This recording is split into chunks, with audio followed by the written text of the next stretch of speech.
Hello, it's David. It's Monday afternoon, approaching 4 o'clock Eastern Standard Time.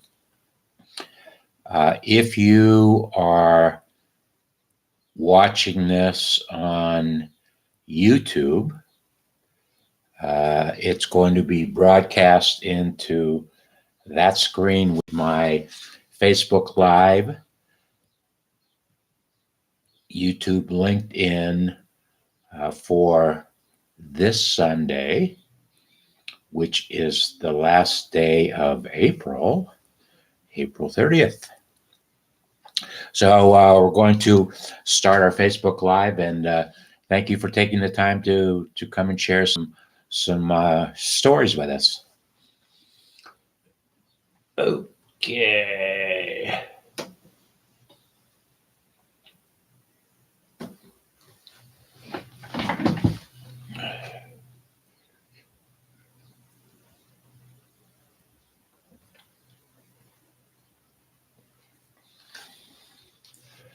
And our live video is starting.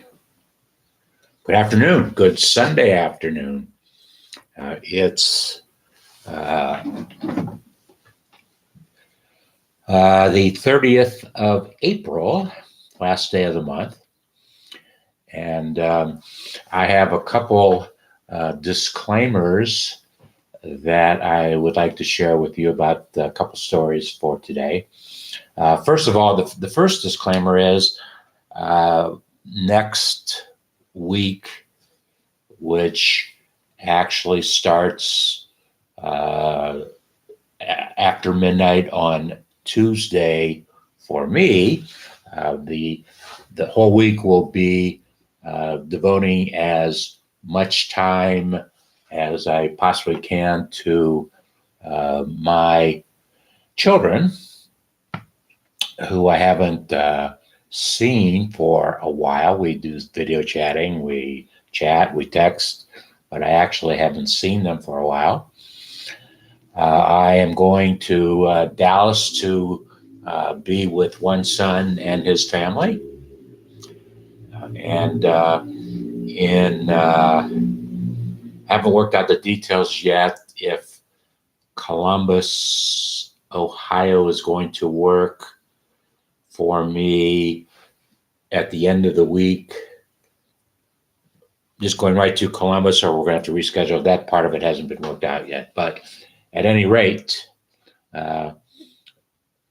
spending the week in Dallas, and I won't have I'll have access to online, but I plan to focus as much time as I possibly can with my children. So there we are. Disclaimer number 2.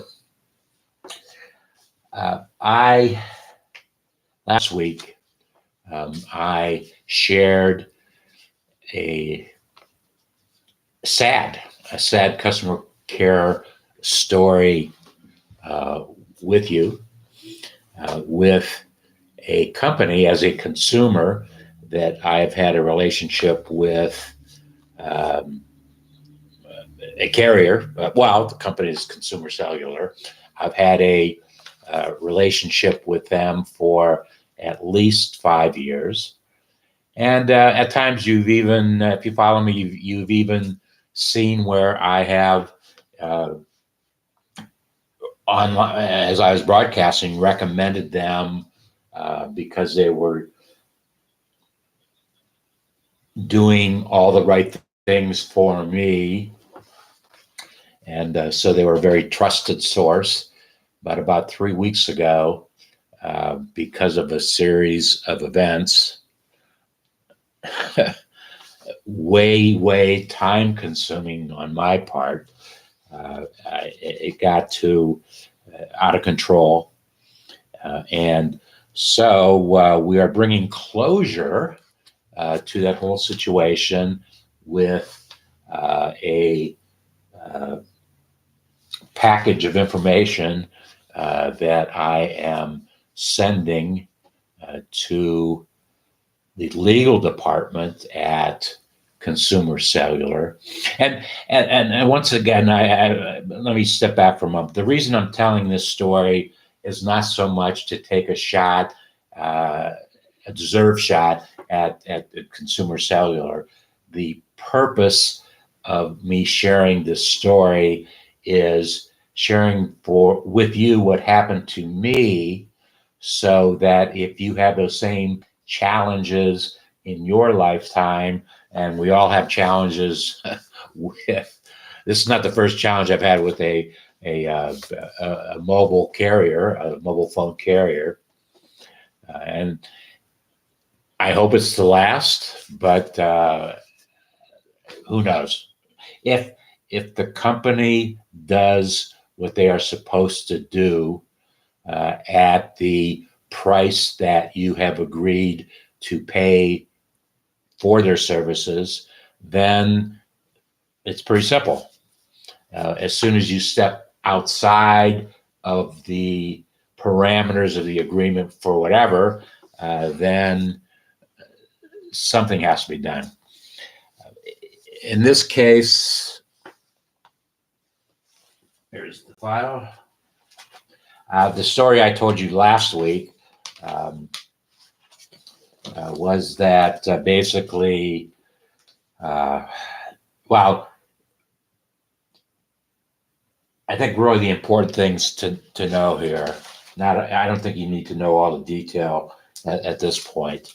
The important thing is that when I was originally, no, 2 years ago, within my contract with Consumer Cellular, I was offered an iPhone into my program at agreed upon price. And at that point, I said, yes, I want to do it because that will give me an opportunity to FaceTime with my grandchildren at any point, wherever I was. That was the reason originally that I went into the iPhone. It became a very, very valuable tool for me, but it became invaluable at the moment through a very a long, convoluted situation. The iPhone that Consumer Cellular sold to me, I knew the version of the phone, so I knew the phone was not current technology, and I was okay with that. I have bought technology that was not current if the source that was providing it to me was trusted, and I really thought that I would be able to do what I needed to do with whatever it was that I purchased. So it was crazy because at that point, Consumer Cellular did not tell me that they were selling me a reconditioned iPhone with the technology that they sold me, with the version that they sold me. So through a very, very crazy set of events, it's absolutely crazy, I found out that I needed a new SIM card in the phone because Consumer Cellular were making a technology change that they knew that someday they might have to make the change, but they didn't share that information with me until I had to make the change with a new SIM card, with a crazy, once again, crazy events surrounding it.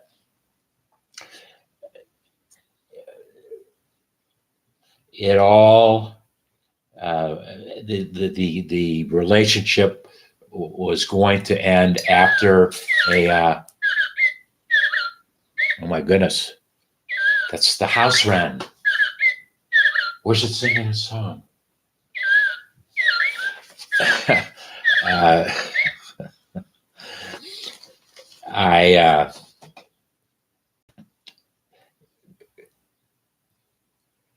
I wasn't prepared to end the relationship. I wasn't properly prepared to make the adjustment to the technology that I was forced to do because consumer cellular, in their own case, they don't have their own towers. They lease or whatever agreements they make with, in their case, AT&T and T-Mobile, and so that relationship, it didn't matter to me as long as I was getting the service that I needed. I didn't care about the T-Mobile or AT&T. I've never done business with T-Mobile. Over the years, have done a lot of business with AT&T.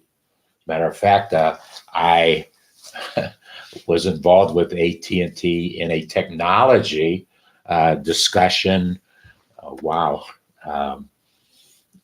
probably 1995 or 96 in Jacksonville, Florida. So I knew the whole AT&T story, and AT&T has a very special relationship with the carrier, the local carrier, the local phone company, regional phone company here in Cincinnati. There aren't many regional phone companies that still exist, but where I am in Cincinnati, that regional phone company does exist because they have been protected by AT&T over the years with all the changes that happen in the industry. Well, so I was never really directly told. I had to find out for myself that the SIM card that I had in my iPhone was not going to be good on the T-Mobile towers, but I needed a new SIM card for the AT&T towers where they were moving my signal for whatever reason they were doing, business process, whatever they were doing. Big mess. And there was a very simple solution to the whole problem. And I spent a lot of time trying to bring resolution with the company. After I had a 20-minute discussion with Cherokee in a Target store at the consumer cellular area of the Target store, after a 20-minute conversation, and I proposed to Cherokee a very simple, very simple, in my mind, a no-brainer decision to the problem that they brought to me, and Cherokee didn't want to hear about it.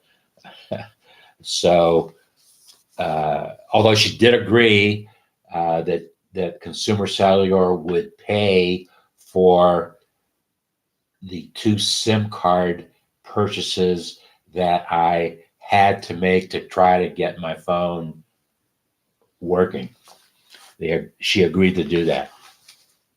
Okay, so after I saw that that's all that was happening, I said, I can't trust consumer cellular anymore. They have misused my trust, abused my trust. And so the very next day, I went to the Verizon store up the street from me and signed a contract. I did sign a contract with them, a very, very interesting contract that excited me, actually, because I got a Google Pixel phone out of the arrangement, if you will, the agreement, if you will. And if I keep my monthly working relationship, business relationship with Verizon for 3 years, the phone is free. If I decide to discontinue doing business with Verizon for whatever the reason, then I will have to pay something less than the actual retail value of the Pixel phone. And they really couldn't quote a number to me because they didn't know if the phone was going to be a year old, 2 years old, or less than 3 years old. So I understand all that. I was okay with that. So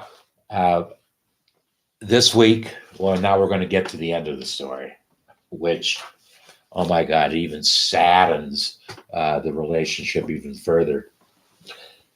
On one day this week, I got an email, which I was expecting, from Consumer Cellular for the amount of money it was going to take to close the agreement. And I got an email, which I do. I don't get paper from. Well, I do get paper from them, but I don't know why they also send. I get an email invoice as well as they send me paper. But it said that I owed them $66.58, and I scratched my head and I said, "There's no way that I can owe them that much money based upon my knowledge, my understanding of the agreement that I have with them." So I called up. This time I didn't go into Target. I didn't want to waste the time going into Target to get my answer, so I did it from here. And so I talked to the first customer care person, and she absolutely could not explain to me why I owe them $66.58. After about putting me on hold for about somewhere between 2 and 3 minutes, she couldn't give me the answer. So she said, I need to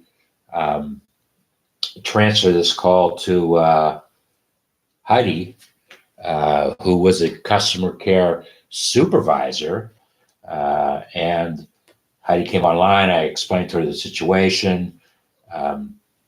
She left the phone for, or put me on hold for about 3 minutes, 2 to 3 minutes, and came back and said, "No, you don't owe it, Mr. Leopold. No, you don't owe us $66.58.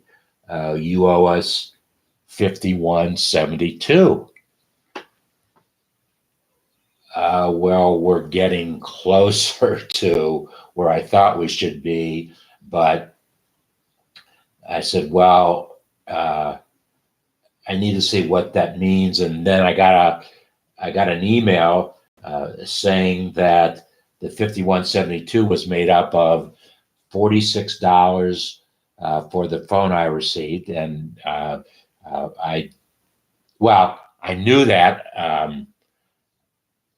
I had a real problem with them including that in the number, an extension, and they were also saying that I owe them $2.59 for the service of the phone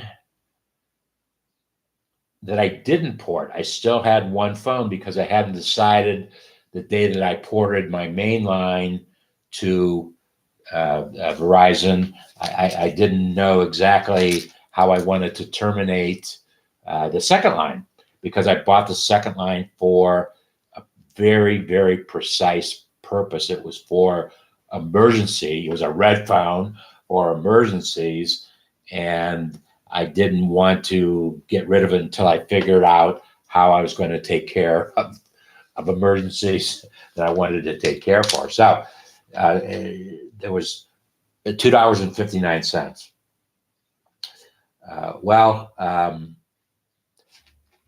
When I ported the number from Consumer Cellular on the 14th, my main number the number that I established relationships with them. Without telling me, they shut down the second number, so there was no service going to that phone. But they're going to try to charge me $2.58 for the no service. No, they're going to try, but they're not going to be successful. So I said, I'm tired of going round and round with them. I'm going to send a final letter to their legal department, and here is my position. If you don't agree with my position, let out another option on how we're going to do it. Well, at that point, if they don't agree with my situation, I will find another option. But Senator, I want to read this to you just so you can get a feel for when I first wanted to knew that I had to write the letter. I was going to go into a drama and a story, but I decided that is not going to make a bit of difference in the legal making a determination of the information, of the data that I was going to provide for them. So I told to whom it may concern in the legal department, subject my account. The phone that they were trying to charge me $46 for was returned to the Target store on April 14th at 8:30 a.m. I was informed by the store manager, Stephen Harbert, that Consumer Cellular did not open their area of the Target store until 10:30, 2 hours later. There's no way I was going to wait around for 2 hours. So I left the phone with him, and he signed for it. He actually signed that he was accepting the phone, and he promised me that he would take it back to Consumer Cellular when they opened up. I said, fine, that's all I'm asking you to do. So on April 13th, the day I ported my primary Consumer Cellular number to another carrier, it was, I told you that carrier was Verizon. I was listening. I actually heard the consumer cellular person, technology person, porting authority, and Verizon. I was listening to the conversation, and even so, I know I told the Verizon person that I was not going to be leaving the store until my number was ported and in their control, in their possession. So that's why I waited around to hear it happen. And this is where it gets crazy. The Consumer Cellular person even tried to save my account and said, is there anything that we can do, Mr. Leopold, to save this account? And I said, just do the things that you are supposed to do and we'll be okay. So I had that conversation. Then I went on to tell in the legal department, who's ever going to read it, the final bill did not include a $20 credit for 2 SIM cards that Supervisor Cherokee assured me it would. And so I was saying that if I do not receive at least a $71.72 credit to the credit card that you have on file for me on a timely basis, you're not going to fool around with this. If you don't credit that account on a timely basis, I will search the options to recover that money, that's $71.72. But it's not going to be $71.72 if I have to pursue other options. that's why I'm telling the story, just so that you can't let folks with whom you have a contract with, um, and there might be in fine print the answers to all of this, and maybe, and I did not read to see if it said anything in the fine print. I don't need to read the fine print if I trust the individual with whom I'm doing business. The fine print is secondary. Now, if you violate my understanding of our agreement, I guess at that point the fine print doesn't matter, because I'm going to be leaving for somebody else's fine print, and so it's a different approach. So tomorrow morning, as soon as the post office opens up the street, I'm going to take this up, and I'm either I have to ask the post office, because it's been a long time since I have done a legal matter through the post office. At one time, you would send a certified return receipt letter at the post office. You paid extra for it, but everything was recorded. Somebody signed for it, so you knew the things that were supposed to happen were happening. And I've used many, many, many of those in my past. A couple of years ago, I had two instances where certified mail was not handled properly. And interesting enough, they were both from the small claims court in Hamilton County. Had sent out notices, but they did not get delivered twice.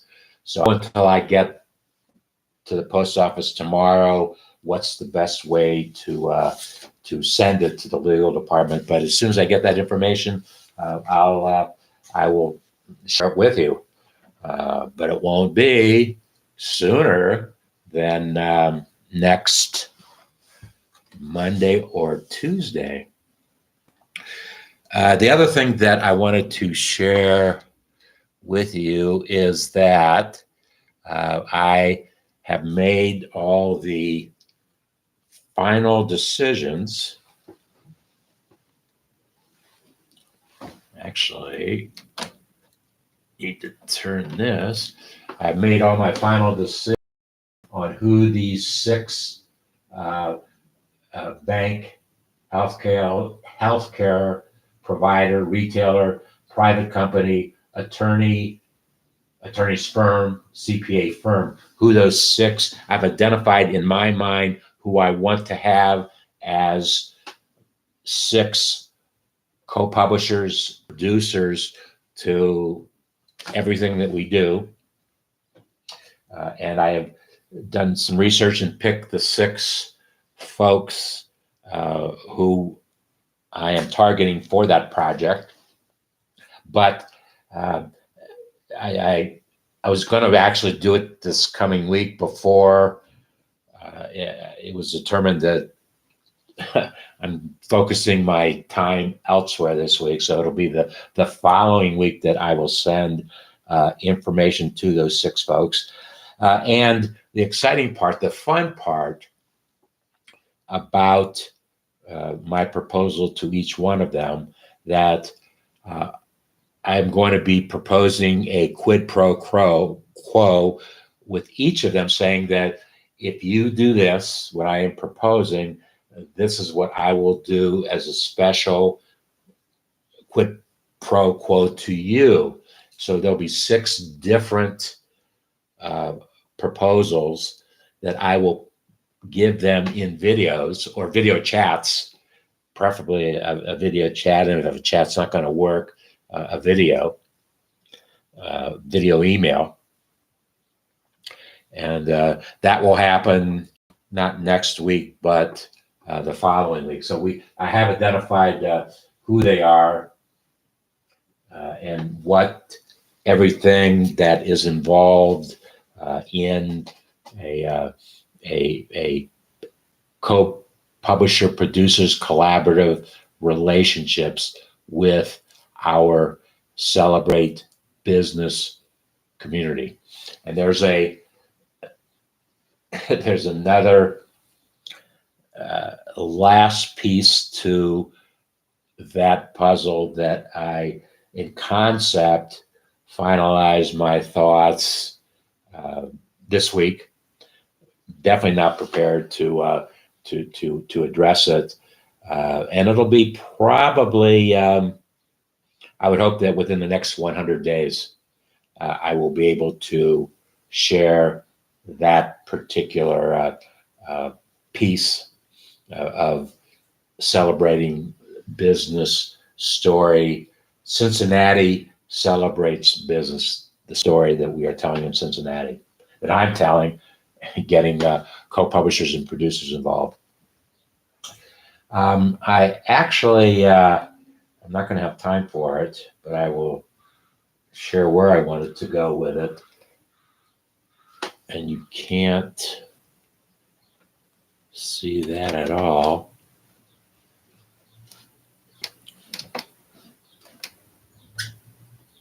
Now you can. I have been enamored with the concept of triple self-portrait. And the first time I actually saw it was the cover of a Saturday Evening Post in the 60s by Norman Rockwell. And I was fascinated by why it's a triple self-portrait. There's one, there's two, there's one down here. He's there painting himself and looking into a mirror. Fascinated by the concept. The very next one that caught my imagination by an event that had a purpose, well, you can't see it all, was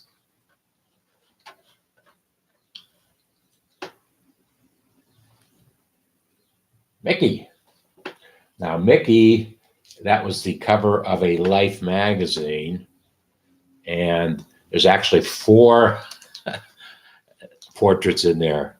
So Mickey wanted to do one better. Whoever designed the Mickey cover wanted to go one up on Norman Rockwell. And then the final one is the one that I created. And it was absolutely, positively a moment in time. At this time, that is my granddaughter, Evelyn, who was 3 in that picture. She is holding a picture of her great grandmother, Evelyn, at the age of 3. And in the background is my mother, Evelyn, who Evelyn was named for. My mother was at that time, 298, 3. Mom was 95 at the time that picture was taken. So it was absolutely an unplanned moment in time. I was going through some pictures when my son, my children, my grandchildren were visiting with me, seeing their grandmother and great-grandmother. And just one of those moments in time that was captured, a beautiful, beautiful moment in time. That's going to be it for today.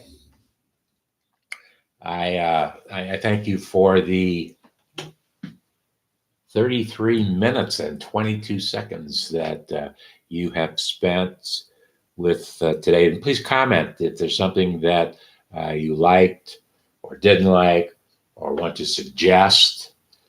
Please share it in the stream of that you'll see.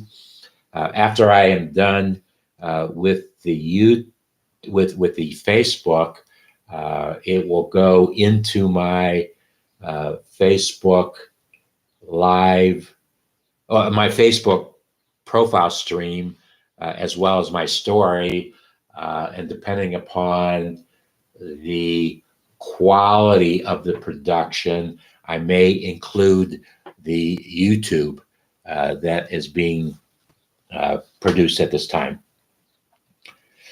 And then after we're done and I close and I make the decisions that need to be made in the next 10, 15 minutes, I will post the YouTube version of the of this Facebook Live.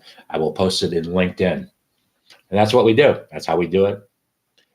We try to keep things as simple as possible and as efficient as possible because if I don't do it, it doesn't get done. So we've got to make it as simple and as efficient as we possibly can. So thank you for your time today.